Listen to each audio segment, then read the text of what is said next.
Welcome back. This is Steve Pope. This week we're going to be talking about subject recruitment. So we're going to start by identifying some challenges and some reasons why subject recruitment is so important in a clinical trial. So as you see from the graphic above, that subject recruitment is going to be a challenge for any clinical trial. For example, if you see there in our graphic, 94% of patients do not have access to a trial.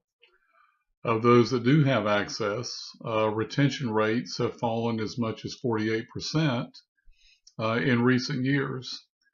Also, we look and we see that 1 in 4 patients drop out of the study before they complete it. So this can be a real problem for clinical sites. It can also be a huge problem for sponsors as they try to attract enough subjects to participate in their trials in order to achieve quality data that can then be submitted to the regulatory authority. So what we're going to be talking about are some of the issues that are related to subject recruitment and some things that we can do at the site level to enhance our recruitment efforts and to ensure that we have enough subjects enrolled in our trial so that we can meet the sponsor's expectations and achieve regulatory approval later down the road. Our learning objectives for this week are going to be to discuss why subject recruitment is important. We're also going to cite the need to target special populations of subjects. And then we're going to describe recruitment strategies that are commonly deployed by sites and by sponsors in order to boost recruitment and to hopefully enroll sufficient numbers of subjects in their trials so that they can have a successful trial. Let's start by identifying what the challenges are that are related to subject recruitment. So essentially every year, more than 1 million volunteers participate in clinical trials. And these trials can number between 5,000 and 6,000 studies worldwide. So the largest portion of these volunteers are going to participate in what we call phase 3 studies. So those are going to be our primary safety and efficacy studies. They involve the largest number of subjects of any of the 4 phases of clinical trials, and it's going to be the phase that generates the data that we're going to use for our regulatory submission. Almost 86% of clinical trials fail to enroll the contracted number of subjects, and this number has been rising over the past 20 years. So in the course of our trial, depending on the number of sites that we have, the sponsor is going to have a contracted number that they expect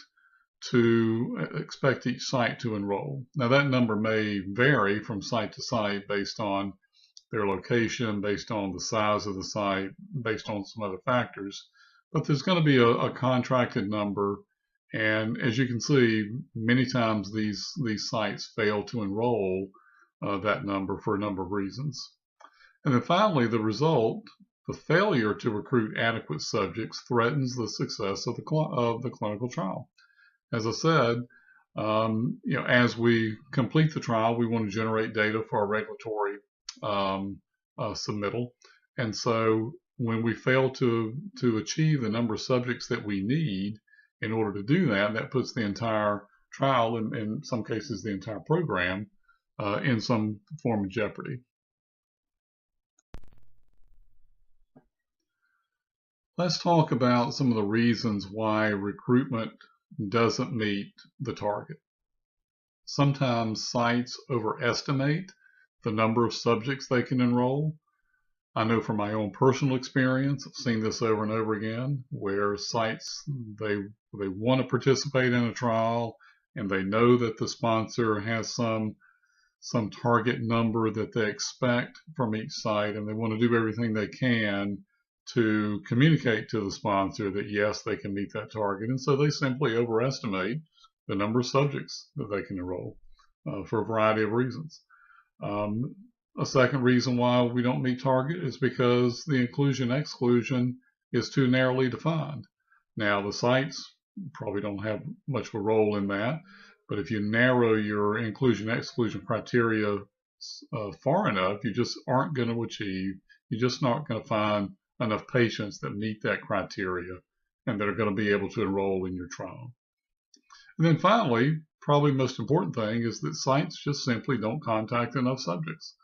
We're going to talk about some of the recruitment strategies and tactics that we can use, but it really comes down to a numbers game. The more potential subjects we get in contact with, the more we're going to be able to enroll in the trial. So usually there's a direct correlation between those two numbers in most cases, and we don't want to do as much as we can to increase the number of contacts, and then we know that's going to increase the enrollment numbers when they come out on the other end. So let's take a look at a couple of critical areas related to subject recruitment.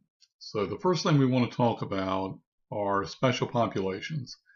And we've already touched on this a little earlier in our content, but essentially many trials must include special populations of subjects that include certain ethnic and racial groups, women, children, as well as the elderly. Each of these groups requires specific techniques to reach and attract these subjects. So it's important that we be able to reach special populations because in the end we want to have trial data that we can generalize across the largest population of people or potential patients. So in order to do this, we've got to have sufficient diversity in our clinical trial. And in order to do that, we've got to be able to recruit people, subjects, patients that are members of those special populations. So we're going to talk about some techniques that we can do to do that. The first population we're going to talk about is women. Now, not long ago, women were excluded from participating in clinical trials because of the risk associated with a developing fetus. So there's certain pregnancy risks that would prohibit women from participating in trials. However, back in 1993, the FDA published the guideline for the study of evaluation of gender differences in the clinical evaluation of drugs. So this guideline helped ensure that the entire population of patients are represented in clinical trials. So that would certainly include women. The participation of women assessed differences in variation of body size and composition and the effects of hormones on drug evaluation. So it's very important if we're going to be able to market these drugs to women. We need to be able to include them. We must include them in our clinical trial in order to properly assess the safety and efficacy of that drug. The next population we want to talk about is children. In 1998, the FDA issued new rules for testing new products in children. By then, medications were prescribed for children, although no clinical studies conducted in children were done in many cases. So the FDA concluded that this posed a specific risk to children. So a lot of times what would happen is you would have marketed drugs that were prescribed for children in limited doses or in lower doses, believing that they were safe and effective at those doses, even though no children had been included in our clinical trial and we didn't have data to support the safety and efficacy of it. So that's why it's important that if we're going to be able to, we want to market these drugs to a pediatric population, that we actually study that pediatric population in our clinical trial.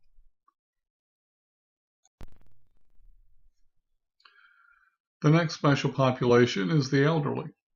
So clinical trials should include patients of all ages to better understand a product's effects on subjects at specific ages. So obviously you can understand where a drug's effect on an elderly person may be different from its effect on a person, say, in their 20s and 30s, or even in a pediatric population. So we want to have people that are up in age, that are elderly in our clinical trials, so that we get generalizable results that's across the broadest population of patients.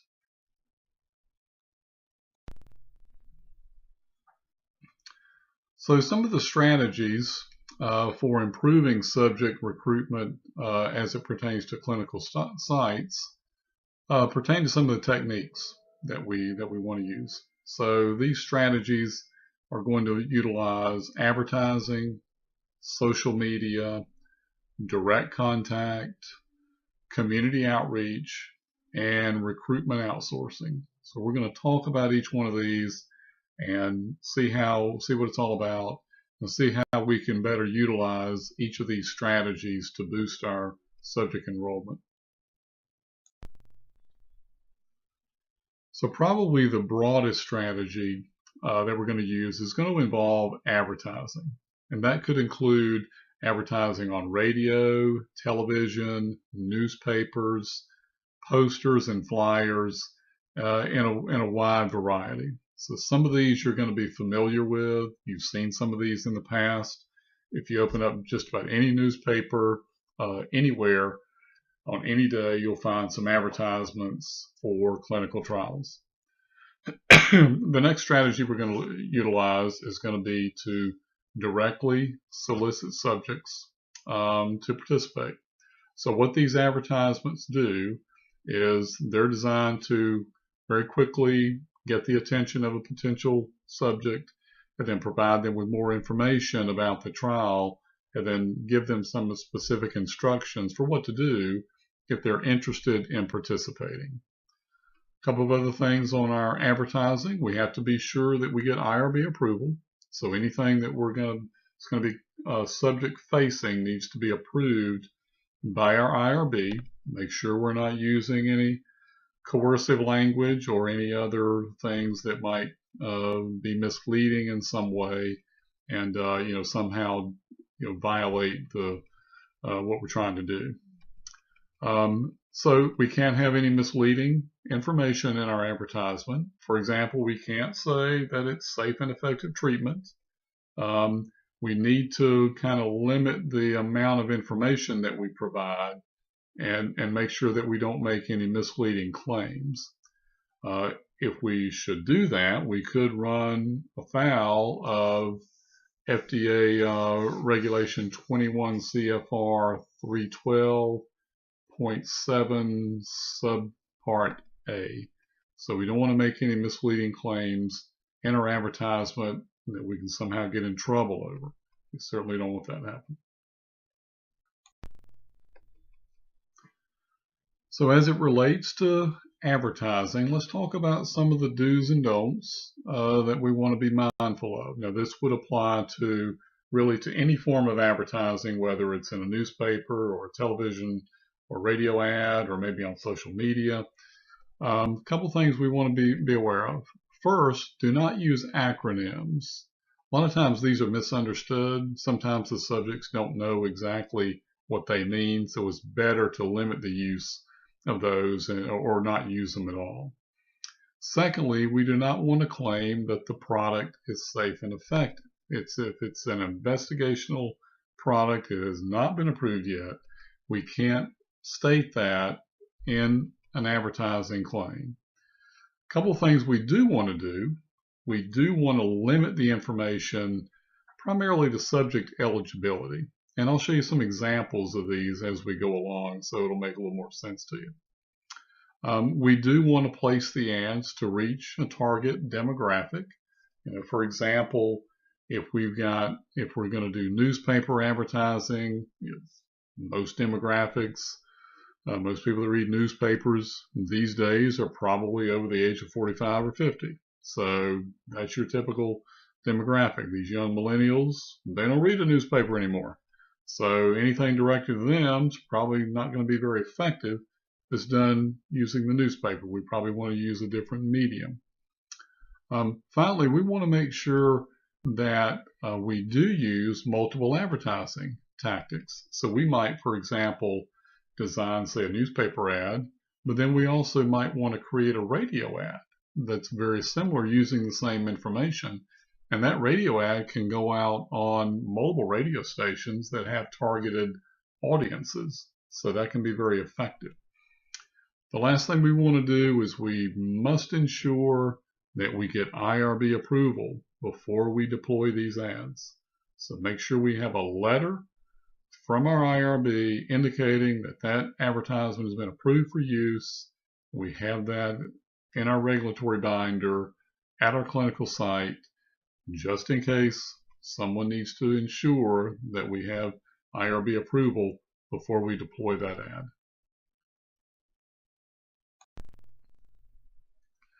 So here are a couple of examples of maybe a newspaper ad that we might see. The first one shows a nice picture there of a man with what appears to be probably his granddaughter asking, hey, do you have emphysema? And then that's going to hook somebody right away. So it's very catchy, got a lot of color to it. And then it gives a little information there about the study itself. Mentions the compensation. That's perfectly fine. Mentions that there's no cost to the study medication for emphysema. Doesn't say, hey, brand new treatment. Does not say, that it's safe and effective. It does mention that it's an investigational treatment, and it mentions that enrollment is now open. And it gives a website there that you can go to for more information. So that's probably a fairly effective ad. Has a lot of color, asks a question. So it's probably going to attract somebody's attention. The ad to the right of that shows an ad for irritable bowel syndrome. It's got some information there. Indicates that you may qualify for a clinical research study involving an investigational medication. And it gives a telephone number there to contact where someone's going to answer that phone and answer some questions that you may have about that study. Also shows who's doing it, Evanston Premier Research, and it also indicates that they're on Facebook as well. So you might want to find them on Facebook and see if you can learn a little bit more about that before you call. So at any rate, so it shows some contact information and where you need to go to find out more about it.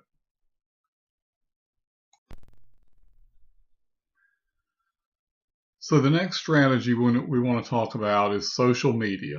Now, we're all familiar with social media. Everyone's on Facebook, Twitter, Google, all this other stuff. There's a bunch of other ones out there. Those are some of the bigger ones. But we have to make sure that what we advertise on social media, the same do's and don'ts apply to that as apply to, say, a newspaper ad or radio ad. We do need to get IRB approval for that.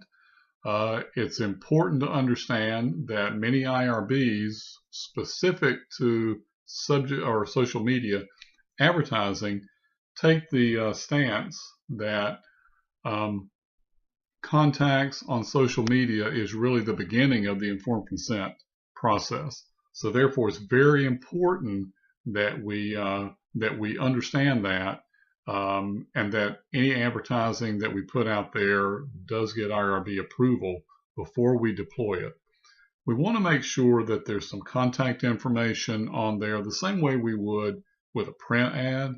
It's usually helpful if there's some type of link on there that someone can go to, that they go directly to a site that's associated with the study, and they can find out more information there. And then hopefully, you'll have some contact information, maybe a telephone number to call if you're interested in the trial.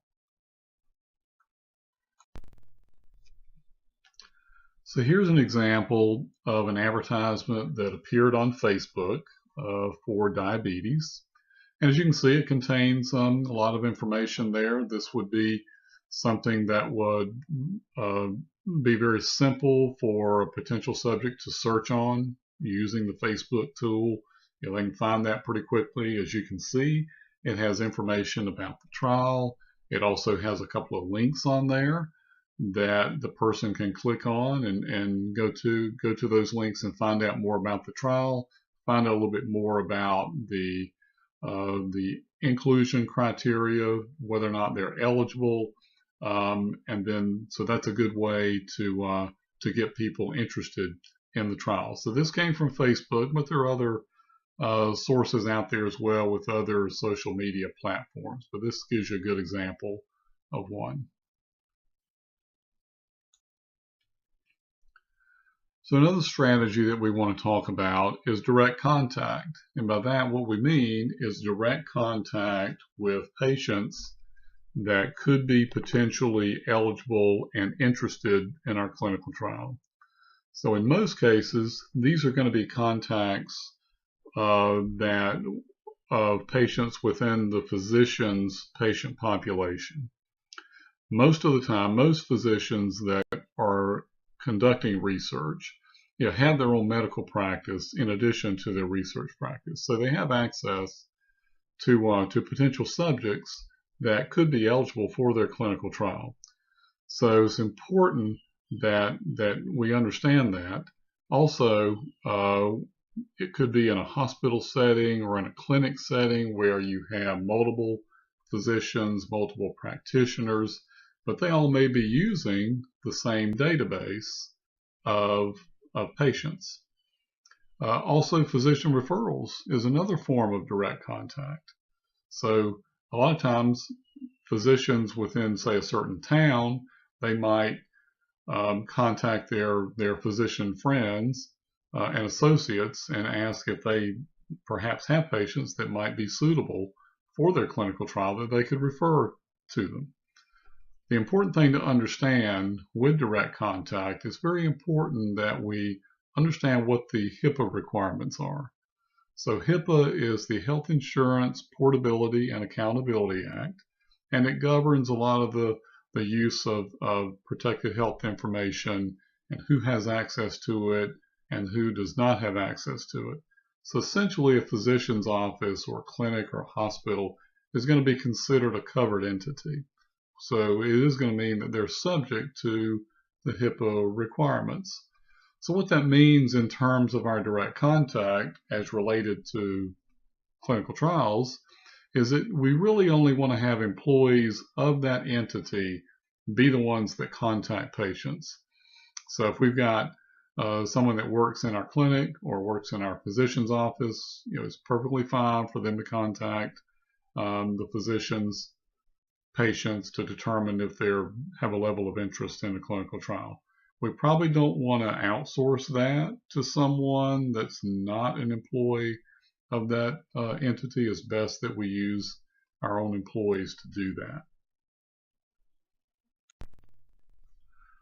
Another strategy that we can use is community outreach. Now, this could include a number of different elements. Primarily, we're talking about maybe health and wellness fairs. There are a lot of these that go on at churches, at community centers, in various other places in the town that we live in the community that we live in. We also may have community events, and those are good places to advertise for clinical trials. So once again, we may have flyers or posters or maybe other materials that we hand out to generate awareness of our clinical trial, and that's a good place to do those things. Once again, we want to make sure anything we hand out to our potential subjects has been approved by the IRB for that use. But these outreach is an excellent way to increase awareness for our trial. Another strategy that we can deploy is going to be recruitment outsourcing. What this is that many times a sponsor of a clinical trial will contract with a subject recruitment company that does advertising or makes contact via social media or elsewhere. A lot of times these companies will have their own database of potential subjects. And so clinical sites can contract with these companies to do advertising on their behalf. A lot of time, most of the time, the sponsor pays for the advertising, so there's no cost in many cases to the site to do this. The important thing to understand is that as you get contacts in from these companies, you want to make sure that you go ahead and contact the subjects right away, because the last thing the sponsor wants to learn is that the company that they outsourced some advertising to, the site engaged them and they provided them with some subject contacts, but then the subjects were never contacted. So if you use those, make sure you contact the subjects as they come in. So in these cases, the outsource company is going to do all the advertising. They're going to kind of tailor it to your site's geography and maybe to a few other characteristics, and hopefully get the type of subjects that you're really looking for that are going to be eligible for your trial. But they can be very effective, and in many cases you don't have to pay anything extra for them, so you may as well utilize them if their sponsor makes them available.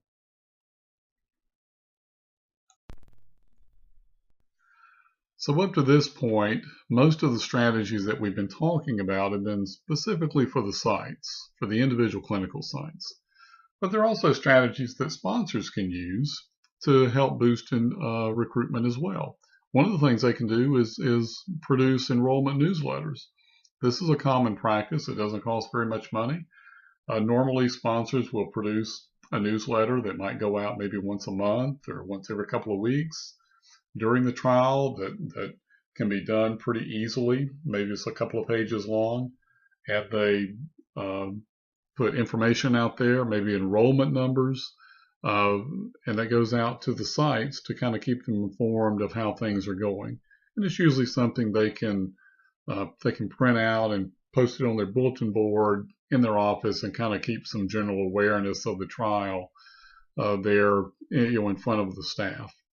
Another thing they can do, sponsors can do, is competitive enrollment. So most of the time you're going to have a target number for your trial, and you communicate to your sites that enrollment is competitive, so it encourages them, if they've got potential subjects that are eligible, to go ahead and get them enrolled as soon as possible, because those enrollment numbers might fill up at some point, and they may have a potential subject that they can't enroll because enrollment's already closed. They've already reached the number necessary to have a successful trial, and so you want to see if you can get those enrollments in as soon as possible.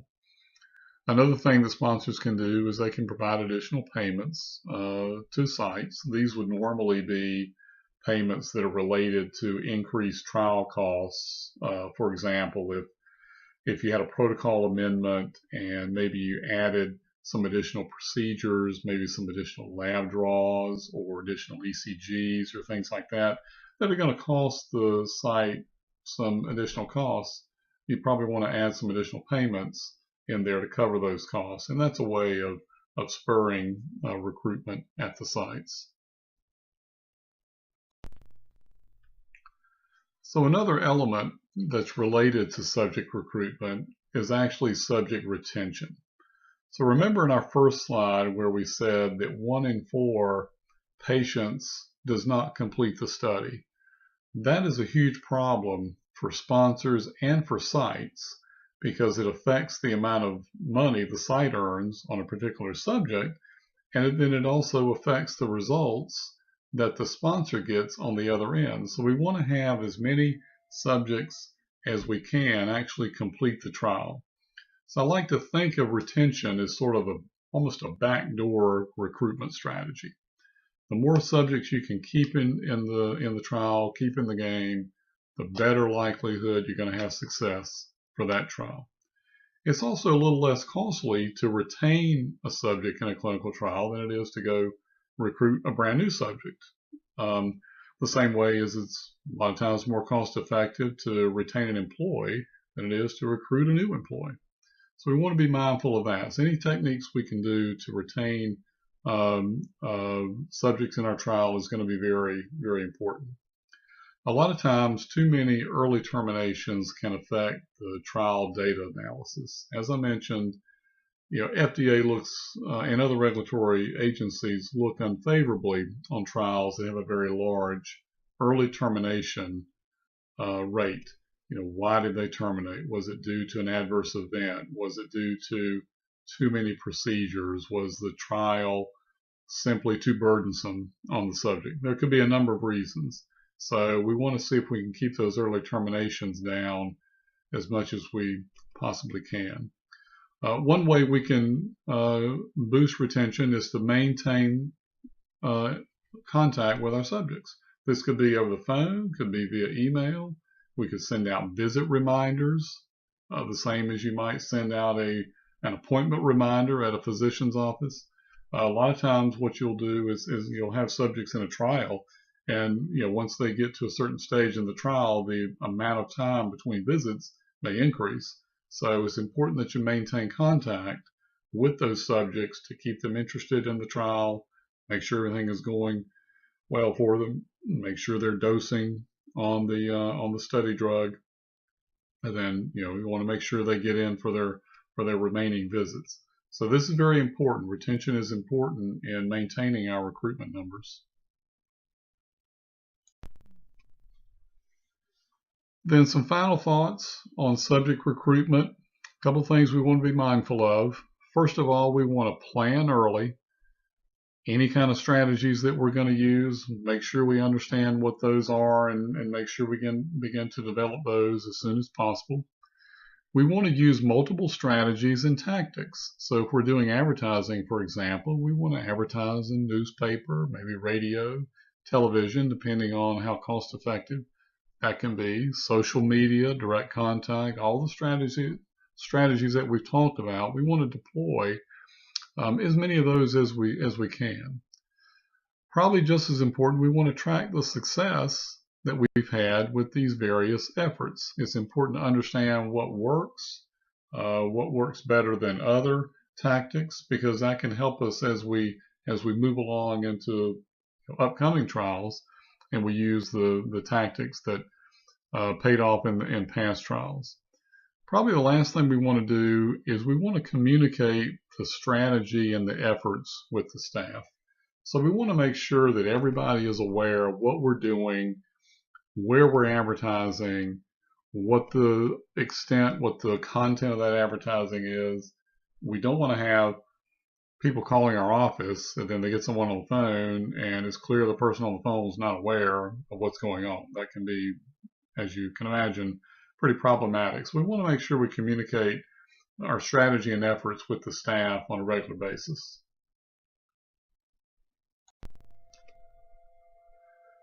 So your reading content for this week is going to be a couple of sections in the Clinical Trials Manual, Lessons from a Horse Named Jim, on between pages 219 and 223.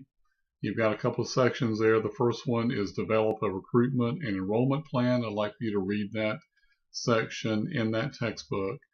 And then you've got a section, Identify Potential Barriers to Recruitment. Make sure you read that. You'll find it on those pages that I've listed here. And then there's another document that I've posted online, which is the Recruiting Human Subjects, Pressures in Industry-Sponsored Clinical Research. So in that document, even though that document is 81 pages long, I only want you to take a look at the content that's on pages 16 through 25.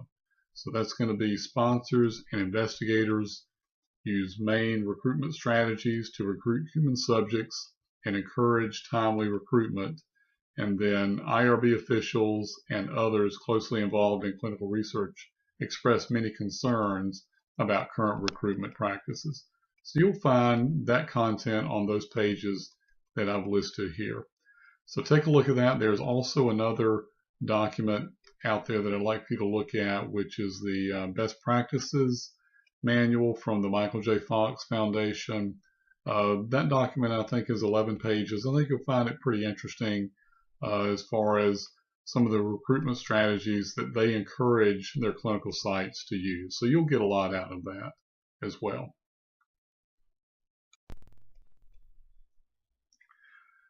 Then finally, for your discussion forum activity, what I want you to do is to develop an advertisement for a clinical trial using the information that you've learned in this module.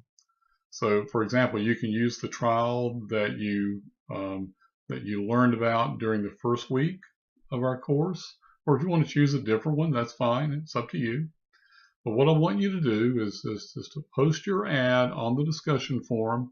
You can either copy and paste it directly into the discussion forum, or if you want to just post a Word document, or maybe if you want to use Publisher or something like that, you're certainly welcome to do that. Or if you want to do something online and just put the link in there, that'd be fine too. However you want to do it, have some fun with it. Make sure you go back to our do's and don'ts, and you make sure you pay attention to those as you're creating your advertisement. But go ahead and put that out there this week. I'm not requiring that you respond to any of your classmates. So if you'll go ahead and get it out there by the end of the week, that'll be great. I'll be taking a look at those and giving you some feedback. And of course, if you have any questions along the way, certainly contact me. The best thing to do is to put that in the questions for the instructor forum online. That way everybody can see it. So good luck to you. I think you'll enjoy the assignment, and I'll look forward to seeing everyone on the discussion forum, and we'll go from there.